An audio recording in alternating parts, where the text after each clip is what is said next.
नमस्कार दोस्तों, मेरा नाम अरुण है। आज मैं आपको एक एडाप्टर रिपेयर करना सिखाऊंगा। हम लोग देखते हैं कि सेटअप बॉक्स में और भी बहुत जगह ऐसे एडाप्टर लग के आपको देखने को मिलते हैं जो कि एक पावर देने का काम करता है किसी भी डिवाइस को। तो ये कभी कभी ख़राब भी होता है। तो ख़राब होने के बाद कुछ लोग मैं देखता हूँ कि इसको फेंक देते सीधा, इसको रिपेयर कराते नहीं है या फिर कोई रिपेयर नहीं करता। तो आज हम लोग इसको ही रिपेयर करेंगे और इसको किस तरह से रिपेयर करते हैं उसके बारे में हम लोग देखेंगे। तो मेरे पास ये अडाप्टर जो है, ये हमारा अडाप्टर जो है वो आप देख सकते हैं कि 12 वोल्ट और 1 एम्पियर का है। मतलब कि ये 12 वोल्ट वोल्टेज आउट करेगा और 1 एम्पियर का करंट हमको देगा। जिसका पावर कंजप्शन है वो यहाँ पर लिखा है 12 वाट का इसका पावर कंजप्शन है। तो बहुत कम पावर लेता है ये और 12 वोल्ट का आउटपुट देता है। तो और क्या चाहिए, 12 इतना कम पावर कंजप्शन हो और इतना ज़्यादा आउटपुट दे और 1 एम्पियर दे, आपको और क्या चाहिए। तो इस डिवाइस से हमारा जो सेटअप बॉक्स इस जो एडाप्टर से हमारा सेटअप बॉक्स चल जाएगा। कभी कभी हम देखते हैं किसी चीज़ को चार्ज करने के लिए भी ऐसे एडाप्टर यूज करते हैं, जैसे कि मोबाइल चार्जर हो सकता है, कैमरा का चार्जर हो सकता है। ऐसे बहुत सारे हम लोग देखे हैं कि चार्जर भी इसी तरह से रहते हैं और उस चार्जर का काम होता है बैटरी को चार्ज करना। और एडाप्टर भी कभी कभी वही काम कर सकता है, बैटरी चार्ज भी कर सकता है। तो दोनों का फंक्शन एक ही रहता है, काम करने का तरीका एक ही रहता है, लेकिन कुछ जगह पावर देने का काम किया जाता है और कुछ जगह चार्जिंग का काम किया जाता है। तो यहाँ पर ये अडाप्टर जो है पावर देने का काम करता है। तो मैं इसको देखता हूँ पहले क्या है। अडाप्टर पूरी तरह से बंद है, तो मैं इसको यहाँ पर लगाता हूँ इस तरह से। तो मेरा आप देख सकते हो लाइट यहाँ पर चालू है, लेकिन मेरा अडाप्टर यहाँ पर बंद दिखा रहा है। तो यहाँ पर ये एलईडी लगा हुआ है, तो एलईडी ग्लो नहीं हो रहा है या जल नहीं रहा है। तो इसको आज हम लोग रिपेयर करेंगे। तो किस तरह से इसका रिपेयरिंग का काम है हम देखेंगे। तो सबसे पहले हमको यहाँ पर स्क्रू ढूंढना रहता है कि जो स्क्रू इसके अंदर टाइट किया रहता है वो किधर टाइट किया हुआ है। अगर टाइट नहीं किया तो कभी कभी ये चिपकाया हुआ रहता है। तो चिपकाया हुआ रहेगा उसके अंदर उसको क्या करना है, आपको कैसे ओपन करना है। आपको पेट्रोल लेना है हल्का सा, और पेट्रोल को एक आप रुई लीजिए, रुई। तो इसके अंदर ऐसा आपको डालना है, पेट्रोल को रुई से इस तरह से आपको डालना है, हल्का हल्का कुछ टाइम। उसके बाद आपको इस तरह से खोलना है। लेकिन जहाँ स्क्रू लगा रहेगा वहाँ पर तो ऐसा कुछ काम करने की ज़रूरत नहीं है आपको। यहाँ पर स्क्रू लगा हुआ है इसके अंदर। तो इसके अंदर आप स्क्रू से खोल सकते हो। तो मैं स्क्रू चलते उसको खोलने के लिए मेरे पास स्क्रू ड्राइवर है प्लस वाला। तो इसका डालिए ऐसा और इस तरह से घुमाइए इसको।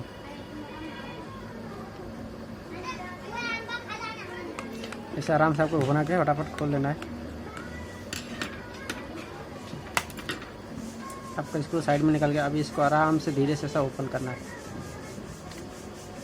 ठीक है, इसके अंदर जैसे आप ओपन करेंगे छोटी सी सर्किट नज़र आएगी। तो ये सर्किट है, इसके अंदर एक ट्रांसफार्मर नज़र आएगा और एक एफईटी नज़र आएगा। एफईटी ले लो या मॉसफेट ले लो। तो यहाँ पर नज़र जो कि इस ट्रांसफार्मर को स्विचिंग करने का काम यहाँ पर होता है। जैसे कि हमारे टीवी के पावर सप्लाई हमने देखा है कि एक ट्रांजिस्टर आता है और एक ट्रांसफार्मर आता है, जो कि ट्रांसफार्मर जो को स्विचिंग कराने का जो काम होता है, स्विच करने का जो काम होता है वो ये ट्रांजिस्टर करता है। और वहाँ पर भी एक ट्रांजिस्टर लगा था 1802 करके। तो दोनों सेम फंक्शन यहाँ पर भी ऐसे ही हो रहा है, यहाँ पर भी है। ठीक है, तो यहाँ पर भी वही काम हो रहा है, लेकिन यहाँ पर कोई फीडबैक शायद हमको देखने को ना मिले। नहीं है, यहाँ पर भी फीडबैक है। यहाँ पर भी देखो, यहाँ पर फीडबैक दिया जा रहा है एक तरह से। तो 12 वोल्ट लगातार यहाँ बना रहे, इसके लिए एक फीडबैक दिया जा रहा है यहाँ से। अगर इसके अंदर कुछ खराबी होती है सेकेंडरी साइड में, तो एक सिग्नल देके इसको पावर सप्लाई को बंद कराने का काम यहाँ से होगा। ठीक है, तो यहाँ पर भी आप देख सकते हो कि वही तरीका है। एक ट्रांजिस्टर लगा हुआ है, एक ट्रांसफार्मर है। ठीक है, यहाँ पर लिखा हुआ है 1 एम्पियर। ठीक है, 1 एम्पियर तक का आउटपुट देगा ये। और यहाँ पर आप देख सकते हो कि जो हमारा पावर कनेक्शन है वो यहाँ पर लगता है। तो यहाँ पर इस तरह से, और उसके बाद ब्रिज बनाया हुआ है। यहाँ पर आप देख सकते हो, यहाँ पर भी ब्रिज बनाया हुआ है। जैसे हमारे टीवी के अंदर भी इसी तरह से ब्रिज बनाया रहता है। तो पहले जो ब्रिज बनाया रहता है उसके बाद फिल्टर, ये जो होता है एसी को फिल्टर करने का काम किया था। उसके बाद हम लोग देखते हैं कि सीधा ही हमारा वोल्टेज एक ट्रांसफार्मर की वाइंडिंग में जाता है। तो इसी तरह से यहाँ पर भी प्लस साइड का जो वोल्टेज है, यहाँ से देखो ये मेन कैपेसिटर है, इसका। तो यहाँ का प्लस साइड पकड़िए और ये देखो हमारे यहाँ पर ट्रांसफार्मर की वाइंडिंग पे आया है। ये सेंटर टाइप पुश पुल वाला ट्रांसफार्मर है, सेंटर टाइप ट्रांसफार्मर है। तो यहाँ पर इसके प्राइमरी वाइंडिंग पे आया है और इस पॉइंट से इस सेकेंड पॉइंट ये इसके ड्रेन से कनेक्टेड है। तो यहाँ से स्विचिंग का काम होगा, कंटिन्यूस स्विचिंग होगा और ये मेरा ग्राउंड रहेगा। ठीक है, तो इस तरह से बनाया हुआ है। तो हम सबसे पहले इसको देखते हैं कि इसके अंदर प्रॉब्लम क्या है। तो यहाँ पर आपको रिपेयरिंग करना बहुत ईजी है। तो यहाँ पर हो सकता है क्या क्या ख़राब हो सकता है, या तो ये एफईटी ख़राब होगा, या तो फिर सेकेंडरी साइड का ये वायर शॉर्ट हो सकता है। तो वायर शॉर्ट नहीं है, देखो मैंने ओपन यहाँ पर किया है वायर, तो ये वायर तो शॉर्ट नहीं है। या तो फिर यहाँ पर छोटे छोटे रजिस्टर लगे वो ख़राब हो सकते हैं, या तो फिर ये डायोड ख़राब हो सकता है। और यहाँ पर एक ट्रांजिस्टर लगा है छोटा सा, जो कि स्विचिंग करने का काम कराता है इस मॉसफेट को गेट कर। तो यहाँ पर 4 डायोड आपको चेक करने हैं, ये रजिस्टर चेक करना है, और यहाँ पर जो ये छोटे छोटे रजिस्टर लगे उसको चेक करना है, और ये एफईटी को चेक करना है। और सेकेंडरी साइड में कुछ है नहीं ऐसा कुछ। एक डायोड छोटा सा लगा है यहाँ पर, आप देख सकते हैं ध्यान से। एक डायोड आपको दिखेगा यहाँ पर, वो डायोड भी चेक कर लेना है। तो सबसे पहले हम प्राइमरी साइड चेक करेंगे, क्योंकि पावर नहीं आ रहा, तो सबसे पहले प्राइमरी साइड चेक कर लेते हैं। तो मैं चलता हूँ चेक करने के लिए 1 बाय 1 सब। तो यहाँ पर 2 ही काम हो सकते हैं, या तो कोई चीज़ यहाँ से ओपन हुआ हो, या तो कोई चीज़ यहाँ पर शॉर्ट हुआ हो। 2 ही काम होता है, ओपन या तो शॉर्ट। तो सबसे पहले हमको ओपन या शॉर्ट चेक करना है। तो सबसे पहले मीटर को कंटिन्यूटी के रेंज बनाना है यहाँ पर इस तरह से। उसके बाद आपको दोनों प्रोब को एक साथ टच करना है। यहाँ पर 0 ohms का दिखा रहा है। अभी हम पावर का देखते पहले प्राइमरी साइड, बाद में सेकेंडरी साइड को देखेंगे। ठीक है, तो प्राइमरी साइड सबसे पहले मैं चेक कर लेता हूँ। तो यहाँ पर सबसे पहले जो वोल्टेज आ रहा है यहाँ पर मेरा, आप देख सकते हो कि वायर यहाँ पर लगा हुआ है। आप ध्यान से देखिए, ये वायर लगा हुआ है यहाँ पर। उसके बाद वायर रजिस्टर से मार के यहाँ पर किया गया है। तो सबसे पहले रजिस्टर में चेक कर लेता हूँ।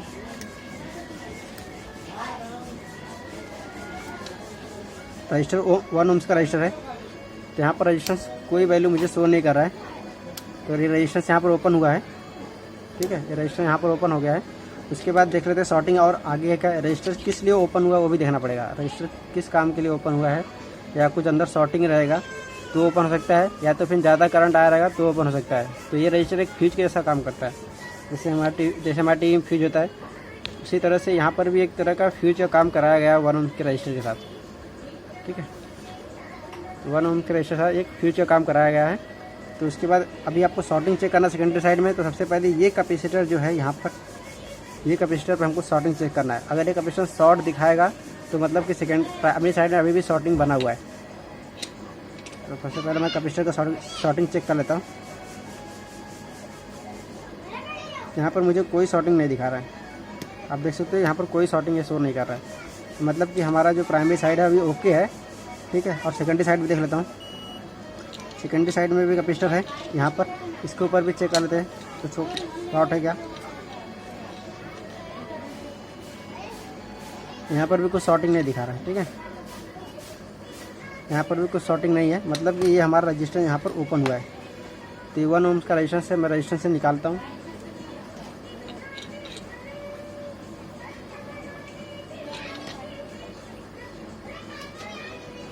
तो रजिस्टर मैंने निकाल दिया है। इसको चेक कर लेते हैं एक बार मल्टीमीटर पे।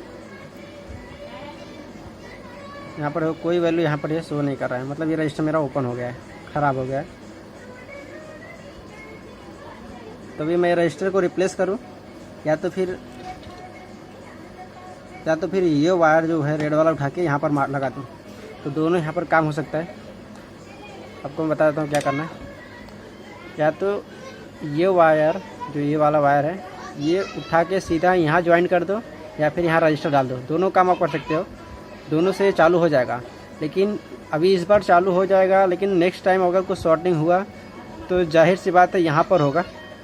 अभी ये रजिस्टर उड़ने का चांस नहीं रहा, क्योंकि रजिस्टर आपने बाईपास कर दिया, मतलब हटा दिया यहाँ से। लेकिन अगर मैं रजिस्टर डालता हूँ तो एक चांस और मिल सकता है कि ताकि इधर जब शॉर्टिंग ना हो पाए, इसलिए यहाँ पर रजिस्टर डाल सके। क्योंकि अभी क्या हुआ, इसमें ज़्यादा करंट आया रहेगा तो हो सकता है रजिस्टर उड़ गया रहेगा। तो रजिस्टर उड़ के ख़राब हुआ है, इसलिए आगे करंट आ नहीं पाया है, जिसकी वजह से हमारा जो प्राइमरी साइड है पूरा सेफ हो गया है। अगर मैं ये वायर यहाँ उठा के लगा दूँ, चालू हो जाएगा कुछ ना कुछ। लेकिन नेक्स्ट टाइम कभी जब भी आगे से जब कभी भी हाई करंट आएगा, हाई वोल्टेज आएगा, तो क्या होगा कि जो रजिस्टेंस पे जो रजिस्टेंस था उसके ऊपर न जाके सीधा ही अपने प्राइमरी साइड को प्रॉब्लम कर देगा। तो इसलिए यहाँ पर रजिस्टेंस डालना ज़रूरी है। ठीक है, तो रजिस्टेंस डाल देता हूँ मैं एक। तो 1 ओम का रजिस्टेंस मैं ढूंढ लेता हूँ फटाक से इधर से। तो यहाँ पर ये 1 ओम का रजिस्टेंस है। आपको इसका कलर को बताता हूँ मैं, ब्राउन, ब्लैक, गोल्ड और गोल्ड। ठीक है, ब्राउन, ब्लैक, गोल्ड और गोल्ड। ठीक है, आप देख सकते हो ये पहला कलर जो इसका ब्राउन है, आपको शायद दिखता ना प्रॉपर तरीके से।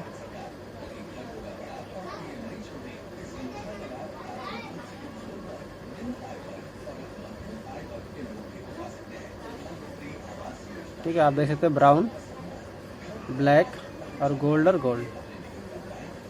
ठीक है, इस तरह से आप ये रजिस्टर लगा सकते हो। तो मैं रजिस्टर लगा देता हूँ यहाँ पर।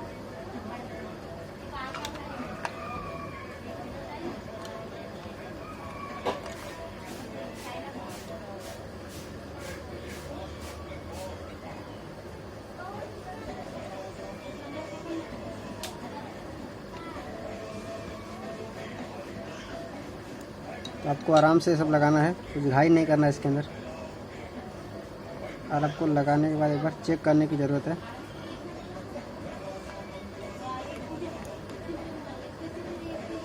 इस हिसाब से लग गया है यहाँ पर। अभी मैं इसको अच्छे से सोल्डर मार देता हूँ।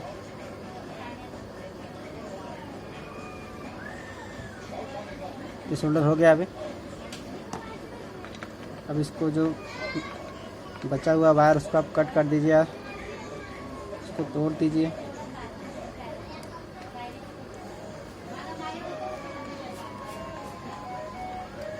इस तरह से। अभी मैं इसको लगा के एक बार देख लेता हूँ कि आता है पावर कि नहीं आता। ठीक है, इस तरह से।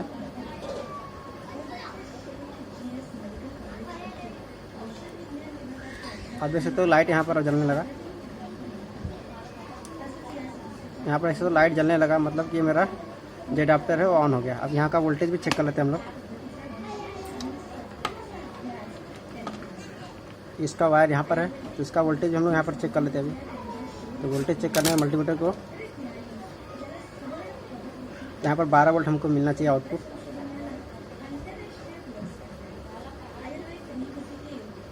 आप देख सकते हैं 12 वोल्ट आ रहा है, 12 वोल्ट 13 वोल्ट के आसपास आ रहा है। ठीक है, तो इस तरह से 13 वोल्ट दिखा रहा है। जब लोड देंगे, इसको लगाएंगे डिवाइस में, तो ये 12 वोल्ट हो जाएगा। ठीक है, तो ये विदाउट लोड है, लोड देने के बाद वोल्टेज कम हो जाएगा। ठीक है, तभी इसको मैं पैक करता हूँ अच्छे से।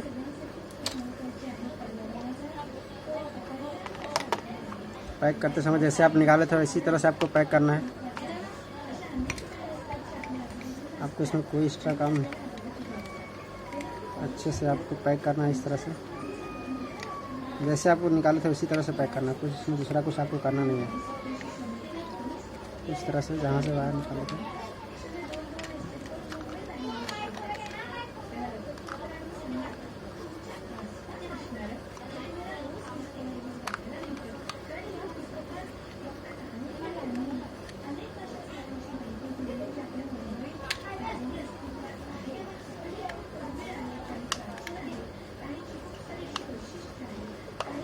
इस तरीके से आपको जो स्क्रू आपने इससे रिमूव किया था तो आपको वापस से इसमें लगा देना है और स्क्रू से इसको डायवर से इसको टाइट कर देना है इस तरह से।